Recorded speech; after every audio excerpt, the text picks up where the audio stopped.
Trails and Ghost Towns. Share the adventures of our early pioneers as we explore the development of the Pacific Northwest and beyond. With your host, Mike Roberts, and historian Bill Barley.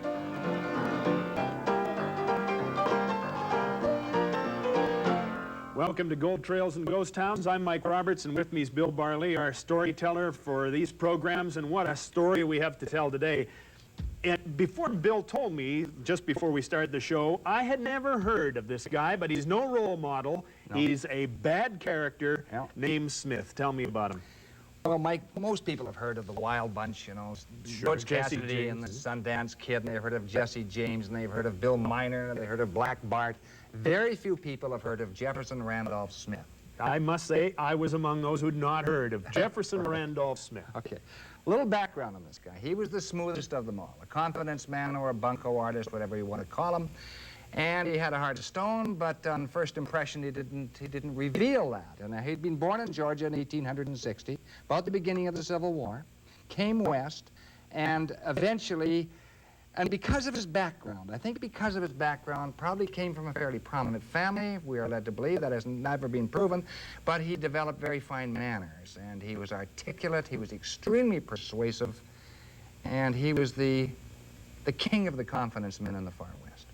So this guy was unequaled at the ability to extract money from you and leave you penniless. Precisely. All right. What was his nickname? Soapy. Soapy Smith. We're going to come back in just a second to find out where Soapy Smith served, I guess, his early education in the area of confidence trickstering and where he became king. Don't go away.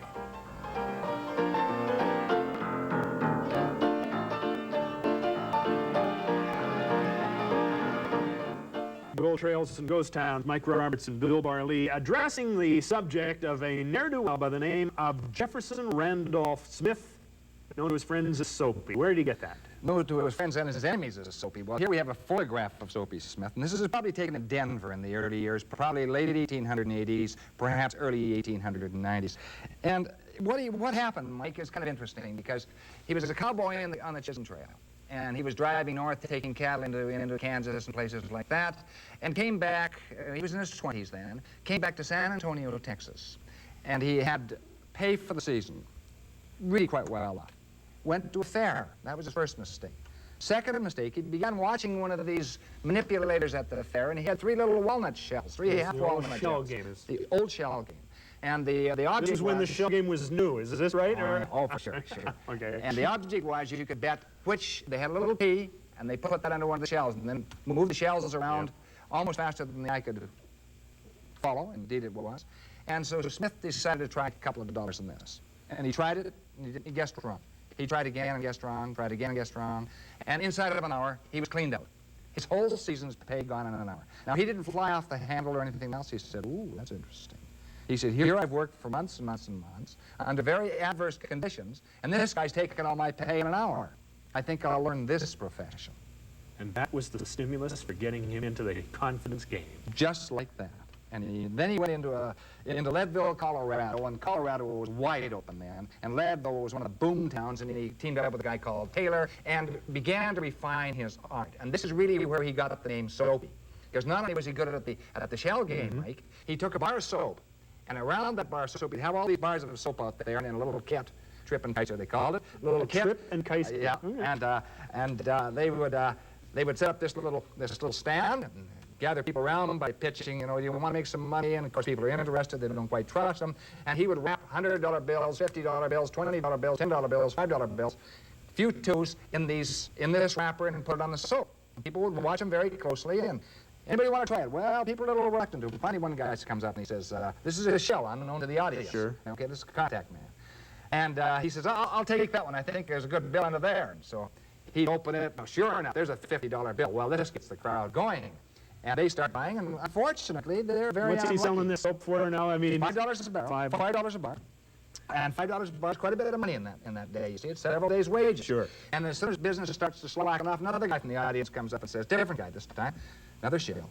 And he says, oh, I'll take that one. And by golly, he comes up with a $100 bill.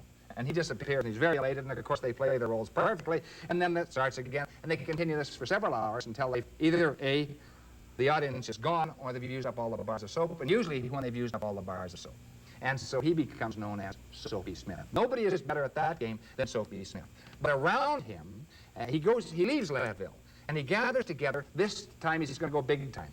And he goes into the biggest town in the territory, and this is Denver, Colorado. And Denver is a wide open town, and Holiday Street is the worst street of all. So he sets up on Holiday Street. This is Holiday, this isn't Doc Holiday. Well, it's spelled the same way, yeah. Whether it was named after Doc Holiday or not, I don't know.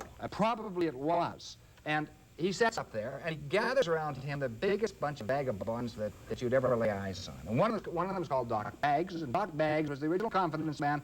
He came to put the gold brick game together, Mike. The gold brick game comes by the name of Honestly. I just happen to have one of Doc Baggs' gold bricks here, and what did it amount to with what? Describe it. Well, what it amounted to was this. The brick he would be trying to sell would be many times as bigger than that, or bricks, period. Sure. And of course they were gold-plated over lead, and lead has practically the same specific gravity as gold.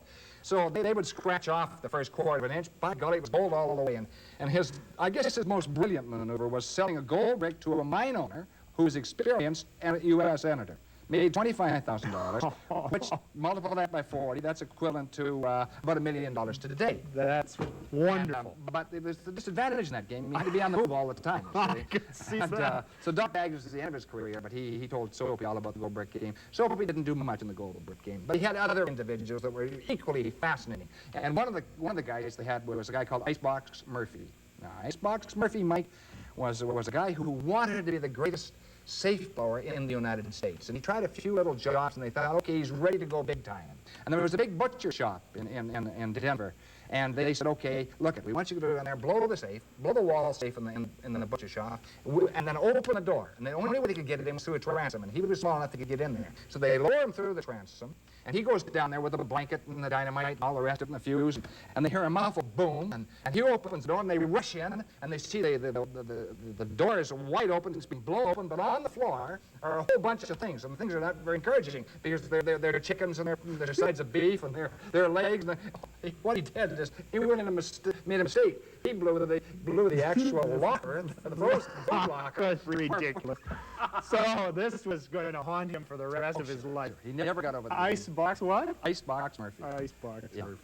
And there were other individuals, too, you know. I mean, there was a guy in there who was, I think, probably the smoothest of them all, Reverend Charles Bowers. There always seems to be a minister in here somewhere. Well, he wasn't really a minister, but he went by that. And he looked like a minister. He had that meaning, he had a very friendly look. And he knew all the fraternal quips of the Masons and all the rest. And so he could make friends with anybody. And, of course, he was the ideal contact man. But he began to form the nucleus of a real gang. Closely knit gang, and a couple of others. There was one guy there who really didn't seem to belong in the gang. His name was George Wilder, and George Wilder was the banker, and he was the only guy who actually had money in the bank. So whenever they needed money, he could draw it out of the bank. And then Fatty Gray, of course, 300-pound guy who was equally adept with his fists and with his guns. He ended up rather poor shape, too. He was shot down in a saloon brawl as well. He picked on a common an end to these Oh, sure, no doubt about it at all. But everybody was on the payroll, and including the barbers. It's very interesting, because what happened with the barbers on Holiday Street was this. A stranger would come into town, they would engage in conversation and so on and so forth, and if they felt he had a lot of money, they would put a little mark in the back of his neck, an inverted V. And as he walked down the street, unknown to him, he would be picked up, befriended by Bowers or one of the other henchmen of Soapy Smith. And he would be marked. He would be a mark. That's where the original word came from.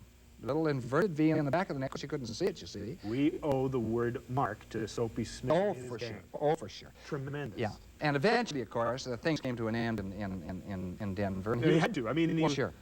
He had milked that market long enough, and they cleaned Denver up. And so he went into a real boom town called Creede, Colorado, not too far north. But it was a silver town and lots of money in Creede, about 10,000 people. But he had a little competition in Creede. And one of the competitors was a guy that he he gave wide berth to, and this is Bat Masterson.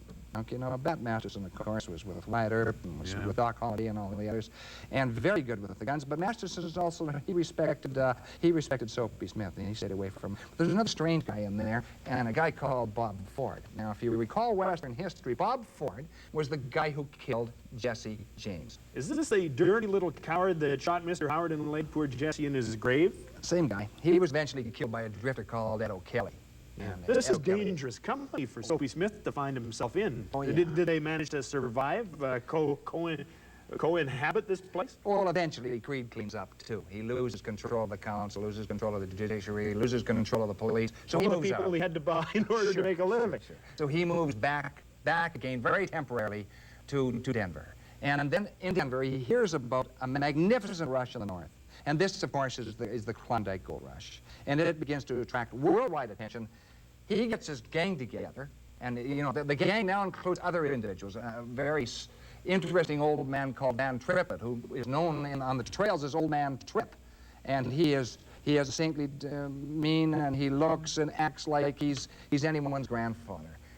But the trouble is, the guy has a heart of absolute granite, and he's joined by other individuals like Yamo Hopkins, who was, Yamo is Chinese evidently for wildcat, and this is where he got his name, because he protected the Tong leaders in San Francisco, and he takes Charlie Bowers, Reverend Charles Bowers north, and he takes the Flapjack Kid, and he takes all these individuals. He leaves with a small gang, and he heads up the coast, up western North America, and then up the coast of British Columbia, and he stops off very briefly at Wrangell, Alaska. Doesn't think it's going to make it, and he goes up towards two other towns. He goes up towards Dyea, Alaska, which is an inlet, and another town called Skagway, Alaska. And here you have a look at Skagway, how it looked. There aren't even any piers here. They're bringing everything ashore in boats. Actually, they have it. They don't want to pay the price they have to pay for unloading on the piers. Okay, so some of them are loading right on the mud flats, and this is how it looked actually when he lands in Skagway. And not only that, so you see the horses out here,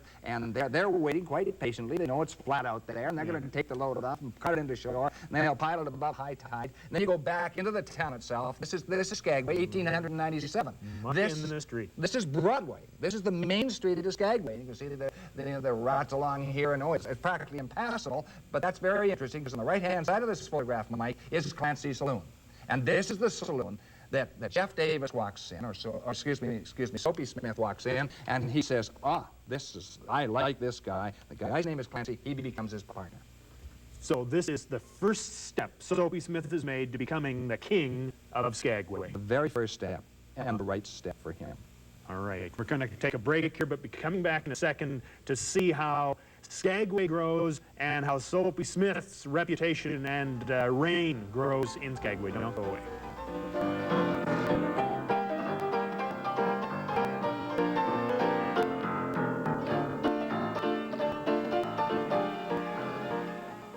Ghost Towns, Mike Roberts and Bill Barley, and talking about Soapy Smith, but good to start with a bit of geography lessons before we do that. This is a great map, 1901. Yeah. If you wanted to get to the gold fields, which would be up here in the Yukon Territory in northern British Columbia, you had to come up from the ocean, up the Chilkoot Inlet to the Dyea Inlet, and there were two towns. Skagway first, which you'd have to go up, what pass here? This is the White Pass? White Pass. White Pass up here. Or you could go up to Dyea, and then you take the Chilkoot Pass. That's right. Great photograph. That's the route you'd have to take to go up there. Now, Skagway is where Smith decides to call home. It's about twice as big as Dyea. He's right. They have to stop at Skagway first, and they usually do, because they're so anxious to get into the gold fields. Even if they eventually go by Chilkoot, they still stop in Skagway. And he's all ready for it. First of all, he has his saloon, which he calls Jeff Smith's Oyster Parlor. Jeff Smith's Oyster Parlor. That's right. Is this the photograph of it? Yeah, that's the inside of it, actually, in conjunction with Clancy's Saloon. That's probably Clancy behind the bar. And he's all ready. If they don't get him by playing a crooked poker game with very, very sharp dealers, or with a rigged roulette wheel, they'll get him another way. They'll get him with a fake packing company or a fake telegraph office or mining companies that sell phony stocks. He has it all figured out, and he has the band to do it. A bigger band of cutthroats you've never seen. All of this crew, you told us he brought it up from Denver. Sure. And so what happens, of course, he starts to get a very bad name, which is not unusual, of course, even in Skagway, which is pretty wide open.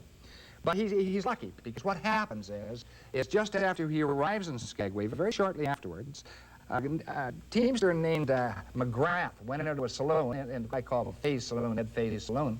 And Fay was the owner of the saloon, and it was common practice in Skagway. If you put a silver dollar across the bar, you got no change. But if you put a bill across the bar, you did get change. So he ordered a drink, shoved a bill across the bar with a fairly, probably a $5 or $10 bill, and the drink was probably $1.25, and waited for his change, and Fay didn't give him any change. He says, "I want change." He's not getting any change. "I wanted my change." Well, Fay just answers that. He grabs him by the scruff of the neck and fires him right out through the swinging doors. Well, McGrath doesn't like that, but he knows he's no match for Fay, so he goes down and sees a deputy marshal called Rollins. And so Rollins says, "I don't like that either," and he wasn't in Smith's pay. A lot of people were, but he wasn't. So he goes back in, loaded for bear, and they break through the saloon doors. Well, Fay's ready for him. She shoots them both dead. The policeman and McGrath, the packer dead. And this really, the town is right on edge. Then come the vigilantes, and they had formed a committee called the 101, and they're looking for Ed Fay. They're going to string him up. They're going to give him Western justice at its best. But Smith steps in and breaks it up with two 6 guns. He says the first man to put a rope around Ed Fay's neck will be answering in hell. And he meant it. So he breaks up the meeting, but he feels a little uneasy about it because people are still not very happy about it. Fay's not a good guy. Fay's pretty rough customer, indeed. And not only that, the deputy sheriff, his young wife, just gave birth that day to a child. People were very unhappy about that. So how does Soapy Smith answer this? He answers by becoming benefactor. So he then starts a public subscription for the new widow and raises several $1,000s, which is a lot of money, by putting the arm on all his nefarious friends, and becomes a public benefactor. He also, some people say, well, he really did save a lynching, and so they sent Fay off to Sitka, Alaska, where, by the way, he got a very, very short sentence. But it more or less establishes his rule as dictator of this particular town. Takes the heat off him, makes him look like a good guy, allows him to continue his the growth of his empire. Sure. And the town, by the way, is growing at this time, and here we'll see the town in its heyday. There's a packing outfit in this particular photograph. And then you look down the main street, and that's the original main street we saw before, and that's Broadway, and they're preparing for a railroad coming into town. They're bringing the railroad right down Main Street. Boy, are they proud of it. They're bringing it straight down Main Street. But you know, the town itself is getting its reputation is really getting very, very rough. In fact, if you look in one of the early 1898 editions of one of the Seattle papers, 8 bodies were found on White Pass on the American side in one weekend. And almost all of these were murders. And just very shortly after that, 12 robberies on the American side and 1 murder. And the guy was murdered at such close range that the powder burns were still on his face. So that these guys were very, very tough customers. And remember, they did not, very seldom went beyond the height of land. In other words, the Northwest Mounted Police and the Canadian side were up there. And they had Maxim guns, and they were ready for it. They searched every outfit. This map actually has a Northwest Mounted Police noted right on it. That's right. They took care of justice, and beyond this point, this kind of bad attitude didn't exist. Well, that's right. In fact, one of the guys came in, one of the Bonko artists came in and said to the mounted policeman out here, he says, look at it, he says, what if I want to shoot my way in? And the mounted policeman opened the door, put the 45 out, and he says, start shooting. You'll see what happens. And the guy looked at him, turned around, and walked away. So the mounted police held the law, and held it very well, beyond the summit, beyond Chilcoot, everybody had to come back down into this kind of a hell. They had to come back. That's right. And another classic case, Mike, is this one. When Inspector Zachary Wood, who was under Sam Steele, one of the inspectors under Sam Steele, and the other was a great uncle of mine, Strickland, which is kind of interesting too. And anyway, Zachary Wood was supposed to take out $150,000 in gold and in bills, and then they had to go out through Skagway eventually. They didn't want to go over to the American side. It had such a bad reputation, even the mounted police, because they couldn't shoot a lot in the U.S. side of the line. So they decided to go over Chilcoot. Zachary Wood comes down Chilcoot, goes into Dyea, hires a boat. He gets halfway between Dyea and Skagway, and a boatload of thugs pull up toward him, trying to ram his boat. He holds them off with 2 6-shooters. He says, somebody's going to get killed. So they back away. He lands on the dock to catch a boat called the Tartar, and there on the dock waiting for him is Soapy Smith and all his heavily armed crew. But the captain of the Tartar was very sharp. He brings out about 8 or 10 sailors, with loaded rifles, clears the way, and Soapy, he realizes the jig is up, that he's not going to get this money from Zachary Wood, so he says, well, would you like to stay a while? But he says, no, I think I'll keep on going. I think I'll keep on going. Yeah, and so indeed he did.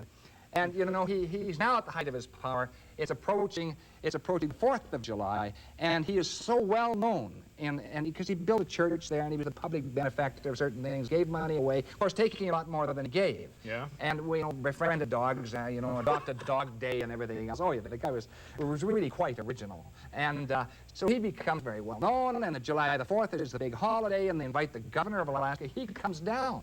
And the two dignitaries on the platform are Soapy Smith and the governor of Alaska.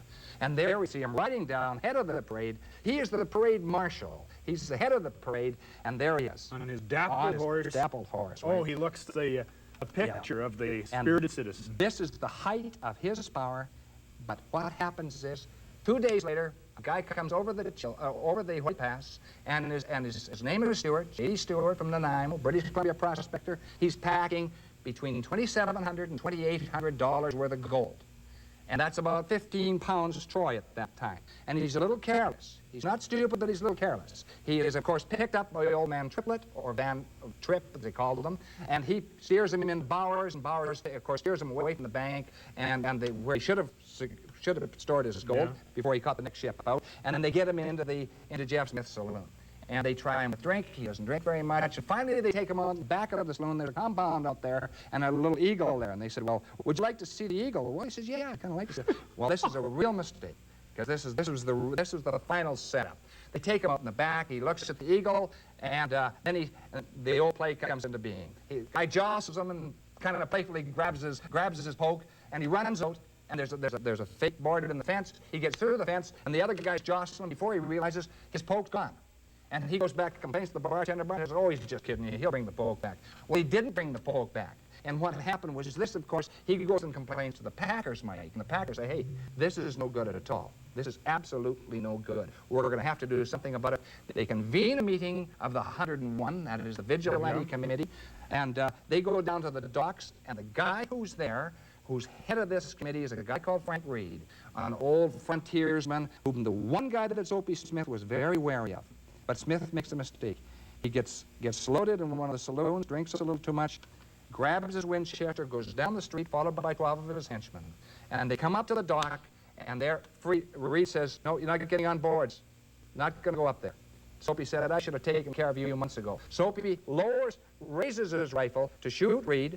Reed grabs it and puts it down like this, pulls his own gun, his 6 gun, fires a shot at Soapy Smith, and it misfires. That cartridge. Yeah. And he fires again, and just as he fires, Soapy Smith fires. Reed is hit in the groin. Soapy Smith is hit right to the heart. Smith dies dead, right there, on the spot. And his 12 henchmen back away. They realize the crowd is ready to hang them, and Reed lies dying, and he eventually does die 12 days later. And Soapy Smith, who was the king of Skagway, certainly the uncrowned king of Skagway, was really met at a typical end of the bad men of the time. And the interesting thing, Mike, about it is this. It is that he only had, his estate only had $500. Great story. Soapy Smith, that's our story on Gold Trails. Thanks for being with us. Bye-bye.